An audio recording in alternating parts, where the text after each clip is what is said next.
আসসালামু আলাইকুম বন্ধুরা, আপনারা দেখেছেন আমরা গত সপ্তাহেও এসেছিলাম। আমরা জুম্মার নামাজের পরে নাজিয়া খানের ব্যাপারে আমরা যে কথা রেখেছিলাম, এফআইআর করেছিলাম। আজকেও আমরা জুম্মার পরে তো আবার এসেছি এখানে রবীন্দ্রনগর থানার সামনে। আপনারা দেখছেন আমরা এসেছিলাম আবার জুম্মার পরে। আমরা তখন কোনো স্যারের সঙ্গে দেখা করতে পারলাম না, স্যারেরা ছিলেন না, তাই আমাদের আবার 8টার সময় আসতে বলা হয়। এখন আবার 8টার সময় এসে আমরা অনেকক্ষণ অপেক্ষা করার পর আমরা আবার স্যারের সঙ্গে কথা বললাম, বড়োবাবুর সঙ্গে কথা বললাম। তিনি বললেন যে আমরা এফআইআর নিয়ে নিয়েছি, এ ব্যাপারে কাজ চলছে। আর আমরা এই কারণে এসেছি, আমরা ছাড়ছি না এই ব্যাপারটা নিয়ে। আসল কথা হলো আমরা ছাড়বো না যতদিন না তার উপরে কারবাই হবে, তার উপরে কোনো কেস হবে, তাকে ভিতরে না করা হবে, ততদিন না আমরা ছাড়ছি না। আমাদের যদি একবার দুবার ছাড়া আমাদের আরও একাধিকবার যদি আসতে হয়, তাও আমরা আসতে প্রস্তুত। কেন আমরা ওই মহিলাকে ছেড়ে দেবো না। আমরা চাই তার জন্য সঠিক শাস্তি যেন তাকে দেওয়া হয়। এবার আমার বন্ধুকেও কিছু বলার জন্য বলছি। আসসালামু আলাইকুম রহমতুল্লাহি ওয়া বারাকাতুহু।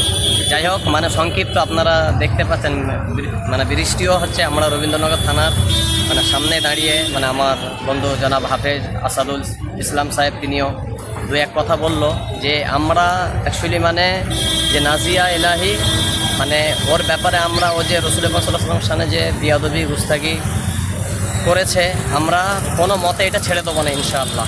কেন আমরা সবাই ঐক্য হয়ে এক প্ল্যাটফর্মের মধ্যে আমরা ওর ব্যাপারে আমরা আন্দোলন করতে থাকবো ইনশাআল্লাহ। আমরা যে আন্দোলনটা করছি, এই আন্দোলনে আমরা এখন থামছি না।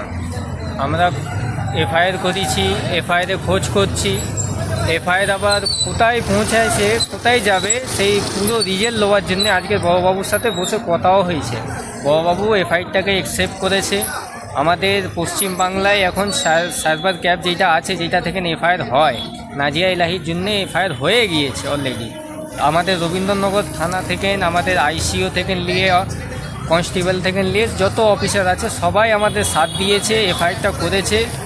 ইনশাআল্লাহ আপনাদেরকেও অনুরোধ করা হচ্ছে যে আপনারাও আপনাদের এলাকা থেকে জুড়ে জুড়ে এক একটা এফআইআরটা করুন। আসসালামু আলাইকুম রহমতুল্লাহি তাআলা ওয়া বারাকাতুহু।